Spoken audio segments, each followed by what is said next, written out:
உண்மையிலேயே சொல்கிறேன், அந்த ஃபங்க்ஷனில் வந்து doctors told me not to go for the function. They told me you are trembling, you have severe fever, it's more than 1 or 3, you are trembling. நான் ஒரே ஒரு விஷயம், எனக்கு வேஷ்டி சட்டை மட்டும் கட்டி கொடுங்க. நீ கேட்க மாட்டேன், சொன்னால் கேட்க மாட்டேன்.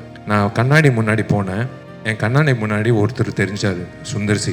12 வருஷம் நாங்கள் 2 பேர் வந்து ஒவ்வொரு வருஷம் பேசிப்போம், இந்த வருஷம் இந்த படம் வந்தால் சூப்பராக இருக்கும் ஜி, என்ன பண்ணுறது சார், இப்போ பரவாயில்ல அடுத்த வருஷம் பார்த்துக்கலாம். 12 வருஷம் வந்து நான் எனக்கு ஊக்கம் கொடுத்தாரு. நான் when I felt bad because I gave my heart and soul. ஒரு நடிகன் வந்து விஜய் ஆண்டனிக்கு தெரியும், ஒவ்வொரு படத்துக்கு நாங்கள் எவ்வளோ உழைப்பு கொடுக்குறோம். சண்டைக்கோழிக்கு அப்புறம் எனக்கு ரொம்ப ஃபேவரட்டான படம் மதகஜராஜா. ஒவ்வொரு வருஷம் எனக்கு ஊக்கம் கொடுப்பாரு, கவலைப்படாதீங்க ஜி, எப்போ வந்தாலும் ஜெயிக்கும்னு. ஆனால் உண்மையிலேயே இந்தியன் ஃபிலிம் ஹிஸ்டரியில் 12 வருஷம் கழிச்சு ஒரு படம் வந்து மெகா பிளாக் பஸ்டர் ஆனது இந்த படம் தான். இது நான் பதிவு பண்ணிக்கிறேன்.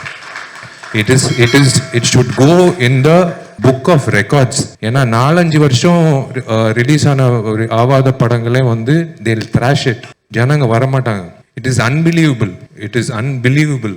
12 years கழிச்சு எல்லாரும், it's by God's grace we are all looking the same. I think 12 வருஷம் கழிச்சு ஜனங்க வந்து தியேட்டருக்கு இப்படி கோலாகலமாக ஒரு, அது கடவுள் சொல்லியிருக்காரு, இரு பொறு மற்ற படங்கள் பண்ணிட்டு போ, சுந்தரம் நீயும் வேறு படங்கள் பண்ணிட்டு போ, வரும் நான் ஒரு தேதி கொடுக்குறேன் அப்படின்னு சொல்லிட்டு ஒரு தேதி கொடுத்தாரு, 9 நாள் லீவ் வச்சு. அப்படி தான் நான் நினைக்கிறேன். நான் கடவுளுக்கு நான் நன்றி சொல்லிக்கிறேன்.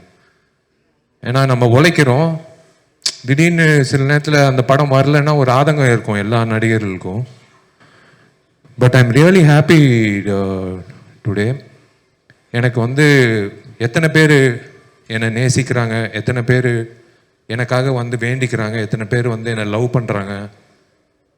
It is a blessing. It is உங்களுக்கு தான் நான் நன்றி சொல்லணும். உண்மையிலேயே நான் அதான் ஒன்று சொல்கிறேன், ஒரு விஷயம் உங்கள் எல்லாருக்கும் இல்லை, சில பேருக்கு ஸ்கூலில் படிக்கும்போது டீச்சர்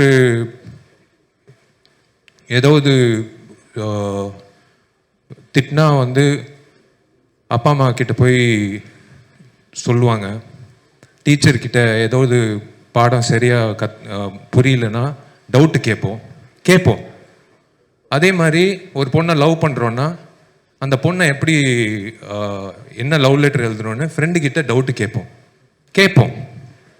அதே மாதிரி தயவு செஞ்சு இனிமே ஏதாவது நடிகர்களோ நடிகைகளோ அவங்க வாழ்க்கையை பற்றி ப்ரொடியூசர்ஸோ டைரக்டர்ஸோ இந்த சினிமா இண்டஸ்ட்ரி சார்ந்த ஏதோ ஒரு விஷயம் இருந்தால் தயவு செஞ்சு ஒரு ஃபோன் கால் தான். I am just 1 phone call away. இல்லைனா என் மேனேஜர் இருக்காப்புல, இல்லை எப்படி ஐம் அவைலபிள். ஒரு டவுட் இருந்தால் கேட்டு நீங்கள் என்ன வேணாலும் எழுதிக்கலாம். உங்கள் கற்பனைகள் எல்லாம் இயக்குநர்கள் கொடுத்துருங்க.